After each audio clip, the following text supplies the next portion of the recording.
Disappointment is learned early in life. One day you can't have a cookie you want, then you don't place in the talent show even though the whole crowd thought you should. You're a Buccaneers fan? This is very personal. But that same sharp pain can also be felt from a certain movie you were so hyped for just turning out disappointing. So, in honor of that feeling, here are my top 10 most disappointing movies of my childhood and adulthood. Pretty much my whole life. Now, number 10 is, well, a movie I still love. I just made a video about it actually. Spider-Man 3. Despite my affection for it still, I had to accept when I first saw it that I was disappointed. It just didn't feel right. Something about it just felt empty. I was 12 years old. This was the most hyped I'd ever been for a movie.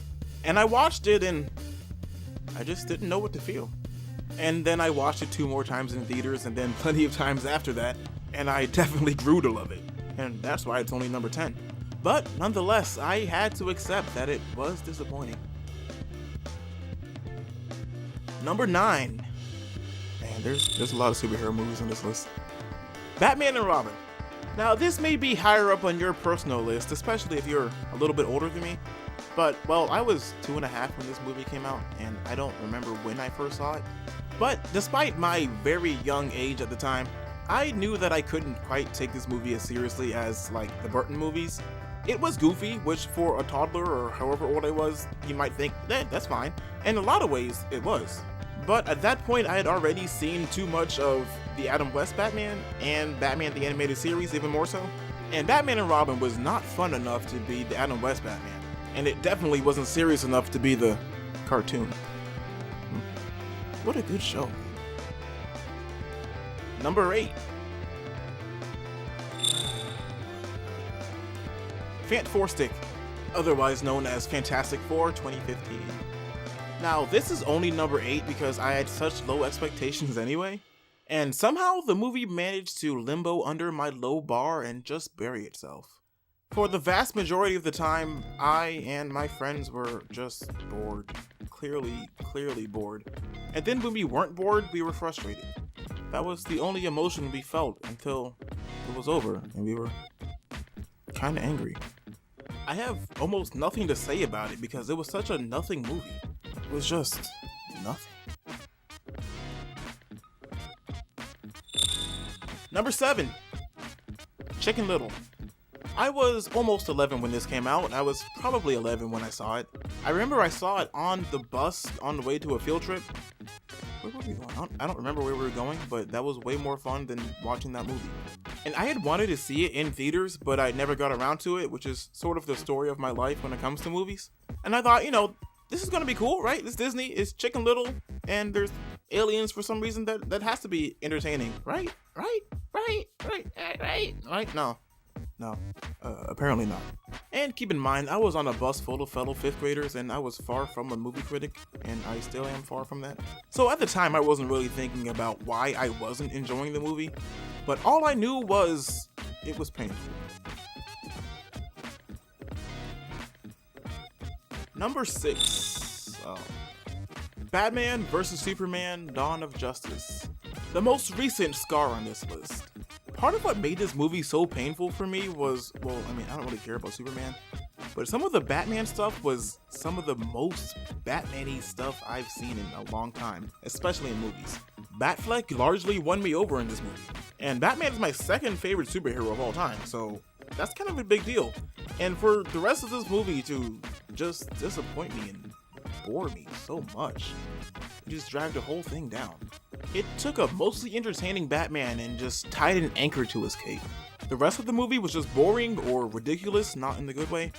Or Wonder Woman, which was pretty cool, but, she didn't do a whole lot either. Number 5. Garfield. Now, I've never been like some sort of exuberant Garfield fan or anything. I do like lasagna. I like Mondays more than he does, though, But I've always liked reading newspaper comics, from when I was a kid even to now when I see a newspaper around somewhere. So, I have respect for Garfield. I was 9.5 when this movie came out. I'm not really sure how old I was when I saw it because I don't think I saw it in theaters. But however old I was or wasn't, I shouldn't have been too hard to impress, right? And once again, this movie was just kind of boring. It didn't feel like Garfield. It just wasn't it. Number 4. Oh man, back to the superheroes. Green Lantern. I was rooting for this one, man. I really was. It was 2011, the MCU hadn't quite taken over the world yet, and I was hoping for another good DC film. And I thought, hey, Green Lantern's cool, there's plenty of potential for a cool movie. You know, hopefully we could get some spotlight for someone other than Batman or Superman. And man, I was rooting for you, movie. I really was. And you know what you did. I remember sitting in the theater just sad about my complete inability to care about anything that was happening in front of me. When I think about the movie, all I picture in my head is just hazy green gas. Just a whole bunch of gas. Number 3. Hey, more green. Hulk. That cinematic wonder from 2003. I was 8.5. I had hope back then. And I still do, but that movie really threatened it. I wanted to see that movie so bad. All my friends wanted to see it. I was talking to my friends. My parents wanted to see it. We saw it at home, so I guess we saw it later. And man, it was just nothingness and more nothingness and big green guy, green giant. Then sand, jumping in sand. It looked kind of fun, but not fun to watch. Just fun to do, you know. And then there were some weird dogs.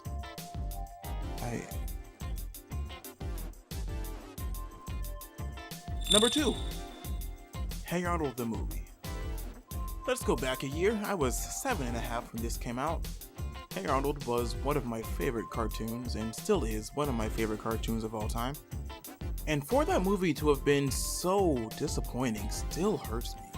And I'm not really upset at any of the creators of the movie or the movie itself even really, but the story of how it got to that point is really frustrating. It was meant to be a TV movie. It was created as a TV movie.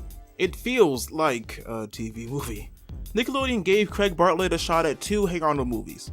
There was this one, originally called Arnold Saves the Neighborhood, and then the Jungle movie, which, if my memory is correct, would have been meant for theaters. But test screenings went well, and Paramount was so gassed over the first 2 Rugrats movies doing well that, well, they just put this one in theaters. It didn't do well, go figure. A movie not meant for theaters didn't do well in theaters, who would have guessed, right? And then as a result, the Jungle movie was cancelled. And of course, it took until 2017 for us to get that movie. So this was just a disappointing movie for even more disappointing reasons. But still, my number 1 most disappointing movie of my childhood and adulthood is Kangaroo Jack. It was early 2003. I had recently turned 8. I'm looking at a class picture from that school year right now. I had seen all the trailers for this movie that came on TV and probably in the theaters watching other movies, of course, and I was excited to see this movie about this talking kangaroo messing with Anthony Anderson and whoever else was in that movie. It seemed fun for whatever reason, and I was super hyped about it. Like, I don't know why I was so hyped about it. I've never known why I was so hyped about it, but I was. And I get to the theater with my mom, we watch it, and lo and behold, more sand, for one. There's a lot of sand in these boring movies. It was so boring. Just so boring. It felt like nothing was happening.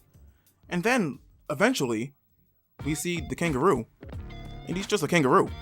I came here for a kangaroo, wearing a hoodie, wearing shades, rapping Rapper's Delight.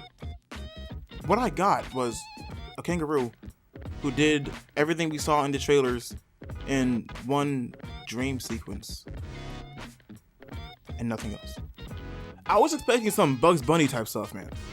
It's like Bugs Bunny, live action, Anthony Anderson, kangaroo hopping around, causing antics, Wabbit season. Something. It might have been kind of dumb, but something fun, right? I was 8. I'm cool with dumb now. Give me fun dumb, not numb dumb. That was just nun dumb. Numb dumb. What a conundrum. And I'm done. I feel like I sound defeated, but thank you so much for watching. Please like or dislike, comment. Let me know what your most disappointing movies that you can remember are. From any time. Your childhood, before you were born, obviously after you were born, maybe the day you were born, who knows? Subscribe if you're new, hit the notification bell to let your speeder sense tingle when I upload. If you actually want to see my videos, that's pretty important. Let me know if you want to see more of my super subjective top 10s. And if you got to this point in the video, let me know you got to this point in the video. Okay, see you next week, probably.